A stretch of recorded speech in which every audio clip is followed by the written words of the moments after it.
오늘장이 열리기 전 우리가 새롭게 알게 된 것들입니다. 지금 보시는 것은 미국의 다우존스 지수가 간밤 동안 움직인 모습을 보여준 차트입니다. 하락 출발했던 차트가 오전부터 낙폭을 현지 시간 기준으로 강하게 메우기 시작한 것 확인할 수가 있습니다. 트럼프 미국 대통령이 멕시코에 부과하기로 한 관세가 한 달 동안 유예됐다는 소식이 만들어낸 흐름입니다. 지난 2018년 5월부터 8월까지 석 달 동안 지속됐던 트럼프 1기 때의 관세 전쟁과 비교하면 협상 진행 속도가 빠릅니다.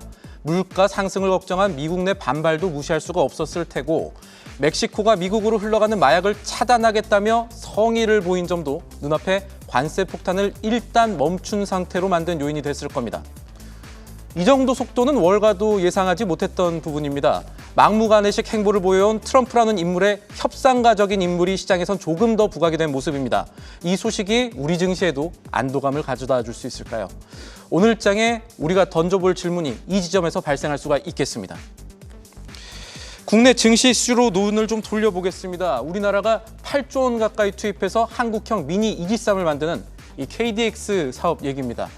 HD 현대중공업과 하나오션 두 회사 모두 이 방산업체로 지정이 됐습니다. 그동안 기본 설계 사업자에게 선도암 건조 사업권을 맡긴다는 관행을 깬 겁니다.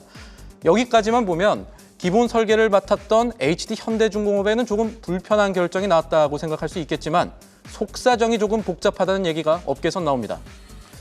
이번 방산업체 지정이 시장에 의미하는 건 두 가지입니다. 하나는 그동안 차일피일 미뤄왔던 KDDX 사업자 선정에 속도가 붙고 있다는 점입니다. 투자자들이 기다려온 소식이 점점 다가오고 있는 겁니다. 이 시장의 관심이 또다시 불붙을 수 있는 지점도 있겠습니다. 방산업체 지정이 한 곳이 아닌 경쟁 입찰 가능성이 남은 두 회사로 결정됐다는 점을 잘 살펴보면 그렇겠습니다. 누가 더 유리할까를 놓고도 투자 심리가 움직일 수 있다는 뜻입니다.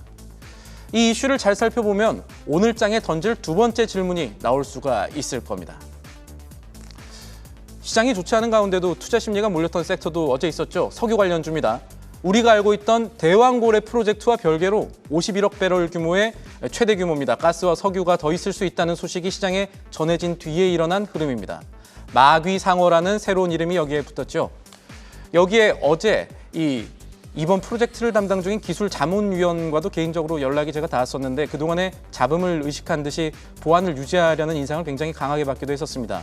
이 하루 전 시장을 다뤘던 이 마귀상어 이슈가 조금 더 갈지를 지켜볼 만하겠습니다. 정치권에서 석유 시조 관련 예산을 삭감했던 것을 복구하려는 모습을 보이고 있기 때문입니다. 오늘 여야정 협의체 실무협의에서 관련 예산에 대한 논의가 시작됩니다. 시장이 바라고 있는 추가 경정 예산에 대한 촉매가 될지 역시도 생각해 볼 부분이겠습니다. 그래서 간밤에 나왔던 소식들을 찬찬히 되짚어 보면 오늘 우리 증시에 던져볼 만한 큰 질문이 나올 겁니다. 하나는 막무가내식 관세, 사실은 미국의 협상 카드였을까 하는 점, 그리고 KDDX, 진짜로 오른 종목은 어떤 것일까 하는 점, 그리고 마귀상어는 추경까지 움직일 수 있을 것일까? 이런 정도까지는 요약을 할 수가 있겠습니다. 이 화두들이 오늘 시장에 어떤 영향을 미칠지 오프닝 벨이 울리기 전 저희와 함께 살펴보시죠. 마무리하기 전에 한 말씀만 더 드리겠습니다. 올 들어 좋았던 국내 증시가 다시 찬바람을 맞고 있습니다. 돌다리도 두들겨 보고 건너야 한다지만 시장에선 과도한 불안이 눈을 가리는 경우도 존재합니다. 관련해 생각해 볼 만한 증시의 격언이 있습니다. 시장을 수놓은 수많은 명언들 가운데 하나만 기억해야 한다면 저는 이 구절을 꼽겠습니다. 월가의 전설 피터 린치, 또 인덱스 펀드의 아버지라 불리는 존 보글도 새겼던 말입니다. 절대 시장을 떠나지 말라. 앵커 리포트였습니다. 계속해서 다양한 경제 이슈를 알고 싶다면 구독과 좋아요, 알림 설정 부탁드립니다. AI 캐스터 권미정이었습니다.